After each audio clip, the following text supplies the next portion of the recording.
মৰমৰ ছাত্ৰ ছাত্ৰীসকল, আজি মই তোমালোকৰ ফ্লৰেন্স নাইটিঙ্গেল নামৰ লেসনটোৰ কুৱেশ্যনবোৰক সমাধান কৰি দিম আৰু এতিয়ালৈকে যিসকলে চেনেলটো সাবস্ক্ৰাইব কৰি লোৱা নাই কৰি লোৱা, কাৰণ তোমালোকৰ এনে ধৰণৰ ভিডিঅ'বোৰ ইয়াতে পাই থাকিবা। এতিয়া আৰু বেছি সময় নষ্ট নকৰি কুৱেশ্যনবোৰ লৈছো। Question number 1, answer the following questions in complete sentences. তলৰ প্ৰশ্নবোৰৰ উত্তৰবোৰক সম্পূৰ্ণ বাক্যত লিখিব দিছে। এটো দিয়া আছে, when was Florence Nightingale born? Florence Nightingale কেতিয়া জন্ম হৈছিল? তো আমি লিখিব পাৰো, Florence Nightingale was born on 12 May 1820. Florence Nightingale 1820 চনৰ মে মাহৰ 12 তাৰিখে জন্ম হৈছিল। এবাৰ বিটো চাইছো, where was Florence born? Florence ক'ত জন্ম হৈছিল? তো আমি লিখিব পাৰো, Florence was born in Florence, Tuscany, Italy. Florence জন্ম হৈছিল ইটালীৰ টাস্কেনি নামৰ অঞ্চলৰ ফ্লৰেন্স নামৰ ঠাইত। এবাৰ সিটো চাইছো, what was the name of her sister? তেখেতৰ সিষ্টাৰৰ নাম কি আছিল বুলি কৈছে। তো ইয়াত আমি আনসাৰ লিখিব পাৰো, the name of her sister was Frances Parthenope. তেখেতৰ সিষ্টাৰৰ নাম আছিল ফ্ৰেন্সিছ পাৰ্থেনিওপে। এবাৰ ডিটো চাইছো, what were the subjects that Florence and her sister were taught? Florence আৰু তেখেতৰ সিষ্টাৰক কি কি সাবজেক্ট পঢ়োৱা হৈছিল বা শিকোৱা হৈছিল? তো আমি ইয়াৰ আনসাৰত লিখিব পাৰো, Florence and her sister were taught a variety of subjects. Florence আৰু তেখেতৰ সিষ্টাৰক বহুতো বিষয় শিকোৱা হৈছিল, ranging from science and mathematics, সায়েন্সৰ পৰা লৈ মেথামেটিক্সলৈ, টু হিষ্ট্ৰী এণ্ড ফিলচফি, হিষ্ট্ৰীৰ পৰা লৈ ফিলচফিলৈ পঢ়োৱা হৈছিল। এবাৰ ইটো চাইছো, when did the Crimean War break out? কেতিয়া ক্ৰাইমিয়ান ৱাৰ বা যুদ্ধ হৈছিল? তো আমি আনসাৰটো লিখিব পাৰো, the Crimean War broke out in 1853. ক্ৰাইমিয়ান war হৈছিলে বা ক্ৰাইমিয়ান যুদ্ধ হৈছিলে 1853 চনত। এবাৰ এফটো চাইছো, who is called the lady with lamp? the lady with lamp বুলি কাক কোৱা হয়?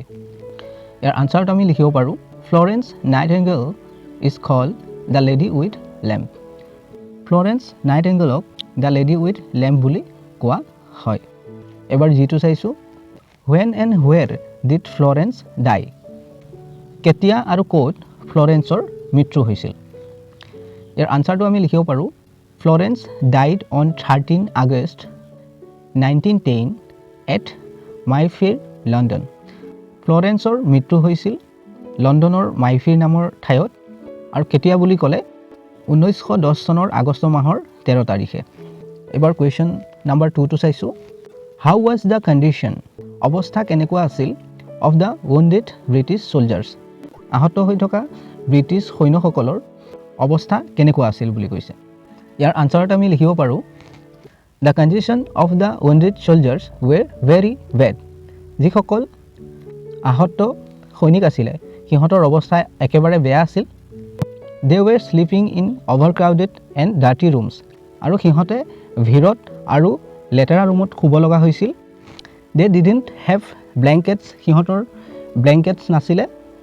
and decent food. আৰু ভাল খাদ্য নাছিলে। diseases such as typhoid, cholera and dysentery spread among the soldiers. আৰু বেমাৰবোৰ বিয়পি পৰিছিল, যেনে ধৰা টাইফয়েড, কলেৰা আৰু ডিসেন্ট্ৰি। এইবোৰ বেমাৰ এই সৈনিকসকলৰ মাজত বিয়পি পৰিছিল। many of them died of infection and diseases. আৰু তাৰে ভিতৰত বহুতে মৰিছিল ইনফেকশ্যনত আৰু বেমাৰত। এবাৰ কুৱেশ্যন 3 টো চাইছো, how did Florence help the soldiers? কেনেকৈ ফ্লৰেন্সে soldiers-সকলক বা সৈনিকসকলক সহায় কৰিছিল? ইয়াৰ আনসাৰত আমি লিখিব পাৰো, Florence and her nurses set up a kitchen. Florence আৰু তেখেতৰ নাৰ্ছসকলে এটা কিচেন সেট আপ কৰিছিলে, এটা কিচেন ঘৰ বনাই লৈছিলে, এণ্ড ডাগ লেট্ৰিনছ আৰু লেট্ৰিনছ খান্দিছিলে। ফৰ চেনিটেশ্যন মানে পৰিষ্কাৰকৈ থাকিবৰ কাৰণে they ask for help from the ৱাইফছ অফ দ্য wounded soldiers আৰু যিসকল সৈনিক আঘাতপ্ৰাপ্ত হৈ আছিলে সিহঁতৰ ঘৈণীয়েকসকলৰ পৰা সহায় বিচাৰিছিলে দে became able to take good care of the soldiers আৰু সিহঁতে চলজাৰসকলৰ ভালকৈ যত্ন ল'ব পাৰিছিল এণ্ড আৰু the death rate of the soldiers ড্ৰপড আৰু চলজাৰসকলৰ বা সৈনিকসকলৰ যিটো মৰণৰ সংখ্যা সেইটো কমি আহিছিল এবাৰ 4টো চাইছোঁ write whether the following statements are true or false তলৰ যিবোৰ ষ্টেটমেণ্ট সেইবোৰ ট্ৰু নে ফল্ছ লিখিব দিছে এইটো চাইছোঁ Florence father was a poor man ফ্লৰেন্সৰ দেউতাক এজন দুখীয়া মানুহ আছিল এইটো হ'ব ফল্ছ এবাৰ বিটো চাইছোঁ ফ্লৰেন্স ৱেণ্ট টু জাৰ্মানী ফ্লৰেন্সে জাৰ্মানীলৈ গৈছিল to undergo' training and become a nurse in 1853 ফ্লৰেন্সে জাৰ্মানীলৈ গৈছিল আৰু কিহৰ কাৰণে গৈছিল ট্ৰেইনিং কৰিব গৈছিল আৰু নাৰ্ছ হৈছিল বুলি কৈছে 1853 তো ইয়াত চনটো ভুল আছে তো সেইকাৰণে এইটো ফল্ছ হ'ব এবাৰ চিটো চাইছোঁ Florence often visited the soldiers at night when they were asleep ফ্লৰেন্সে প্ৰায়ে ৰাতি চলজাৰসকলে বা সৈনিকসকলে শুই থাকোঁতে সিহঁতক চাব গৈছিল তো এইটো হ'ব ট্ৰু এবাৰ ডিটো চাইছোঁ many of the British soldiers died of infection and diseases British সৈনিকসকলৰ ভিতৰত বহুতে মৰিছিল ইনফেকশ্যনত আৰু বেমাৰত এইটো হ'ব ট্ৰু এবাৰ এইটো চাইছোঁ Florence Nightingale died at the age of 80 Florence নাইটেংগেলে 80 বছৰ বয়সত মৰি গৈছিল বুলি কৈছে তো এইটো হ'ব ফল্ছ